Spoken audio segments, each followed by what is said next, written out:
Welcome, loyal listeners, to the next installment of the Class Action Weekly Wire. My name is Jerry Maatman, and I'm a partner at Duane Morris, and joining me today are my colleagues, Justin and Tyler.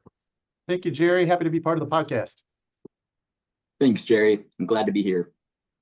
Today on our podcast, we're discussing the recent publication of this year's edition of the Duane Morris Privacy Class Action Review. Our loyal listeners can download the desk reference from our blog, the Duane Morris Class Action Defense blog. Justin, can you tell our listeners a little bit about our desk reference?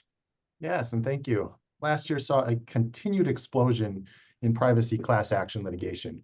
As a result, it is imperative that companies beef up their efforts to comply with privacy laws in the many ways that companies interact with employees, customers, and others.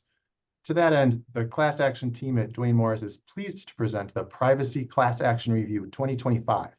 This publication analyzes the key privacy-related rulings and developments in 2024 and the significant legal decisions and trends impacting privacy class action litigation for 2025 in a variety of different privacy-related subject areas. We hope that companies and employers will benefit from this resource in their compliance with these evolving laws and standards.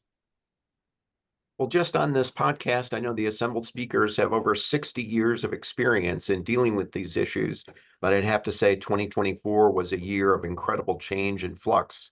Tyler, what are some of the key guideposts out there in the case law over the past 12 months? So there's been an explosion of class action lawsuits in recent years, including 2024, involving adtech technologies and, of course, biometric data. I think the biggest driver is the fact that we are operating in a legal environment that is evolving so quickly. That said, technology has far outpaced the law, especially when it comes to new tools like Metapixel, Google Analytics, and other ad tech technologies. While these tools are innovative in many ways that benefit businesses, they're also collecting massive amounts of sensitive data that consumers may have never explicitly agreed to share. The courts are now grappling with outdated statutes, such as old wiretapping and eavesdropping laws, and trying to apply them to modern technologies. Absolutely. Businesses that rely on these technologies have often done so without thinking through a variety of ways that they can mitigate the risk of noncompliance or mitigate the risk of facing any class action lawsuit in the first place by modernizing their terms of service and data privacy policies. The rise in class actions is directly related to an increased public awareness about data privacy, and of course, the increased aggressiveness of plaintiffs' attorneys trying to expand the application of the Illinois Biometric Privacy Act, for example, with high-profile cases alleging violations of various AI technologies that perform functions other than facial recognition or any kind of person recognition. Speaking of BIPA, 2024 certainly saw a mixed bag of rulings related to biometric data collection, particularly on the issue of facial analysis technologies. So how does one make sense if you're a corporate decision maker of what businesses are facing and the risks that are out there, given these murky waters with the case law developments? That's a great question. The mixed rulings obviously create an atmosphere of uncertainty, and that's what I think is driving so much of the litigation. Companies are basically being forced to decide whether to settle or to litigate these cases and risk very high damage awards, because often there are substantial penalties for violations. When courts release decisions on issues where there's no clear-cut answer, and when the decisions are often conflicting, such as on the issue you mentioned about whether certain types of data count as biologically unique, it leaves businesses with many gray areas to navigate. And this is only compounded by the reality that these technologies evolve faster than courts can keep up. Yes, and from the business side, companies are being forced to take a much more cautious approach when it comes to how they collect and process biometric data, for example. They're revisiting their privacy policies and terms of service and taking a closer look at the technologies they use too. Some companies, especially larger ones like Google, Meta, and Oracle, have already settled for significant amounts, which sends a clear signal to others that ignoring these issues is just simply too costly. Let's talk about settlements. So the plaintiff's mantra: file the case, certify the case, then monetize the case.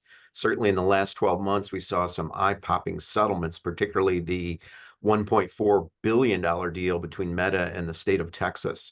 What does this tell us about the broader implications of these settlements and what it means for companies operating in this sort of environment.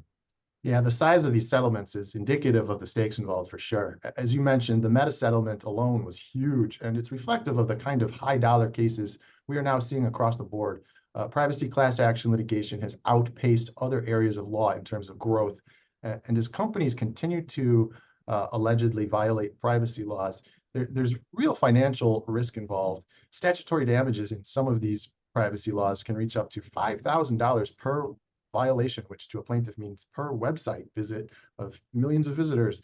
And with class actions, these violations multiply quickly. This creates significant potential liability for companies. I think that's exactly right. And it's not just the monetary cost. These cases also damage a company's reputation. In the world we live in, consumers are more aware than ever of how their data is used. And if you're a company in a settlement like that, it's not just about paying a fine. You've also potentially lost consumer trust, and that can have long-term business implications. Well, we've certainly seen a rise in filings of privacy-related class actions, but we're also seeing an increase in the skill and ability of the plaintiff's bar to secure certification in these class actions. Do you expect this trend to continue during 2025? Well, at least the rise in privacy class actions I expect to continue. I mean, it's been going like this, and it's going to keep going. We'll see about the certification decisions. As more consumers become aware of their rights and as data privacy laws continue to evolve, I think we'll continue to see an uptick in class action filings for sure. Privacy law is still in its infancy in many respects, and many of the current legal frameworks just don't fully cover the realities of all the new technologies and how data is being used today and how data science is evolving. The ambiguity is creating fertile grounds for litigation, and I expect that to keep growing. And from a litigation standpoint, yes, we'll likely continue to see class actions. However, I do think that courts will eventually have to provide more clarity on some of these unsettled issues. We've got one of the first federal appeals brewing soon, for example, regarding whether online advertising technology violates the Federal Wiretap Act.